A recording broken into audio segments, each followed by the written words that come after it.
Welcome to the Banker Lamp. Please enjoy the video. You start by getting the connection right. Install or update iTunes on the computer and open it. Once done, unlock your iPhone and plug it in with a reliable lightning cable. You need to tap Trust on the phone when prompted. Make a full backup now, choose iTunes Local Backup, and enable encryption if you want saved passwords and health data. This protects your data if something goes wrong during the update, so don't skip it before proceeding to the update check. You now check for the update inside iTunes. Select the device icon and look at the Summary or General tab to view the current iOS version. Next, click Check for Update. If an update is available, you'll see notes about fixes and features. Read them, then choose Download and Update.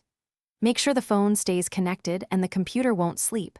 iTunes will verify the software package, unpack it, and install iOS. This automated process reduces manual steps and ensures integrity before restarting the device. You finish by letting the install complete and following the on-screen prompts on your iPhone after it restarts. Set up Face ID, enter your passcode, and sign into your Apple ID.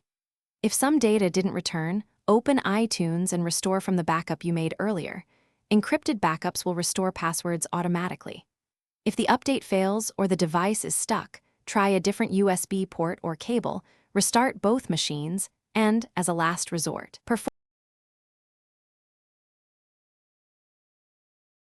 Thanks for watching. If this was helpful, leave a like and consider subscribing. See you next time.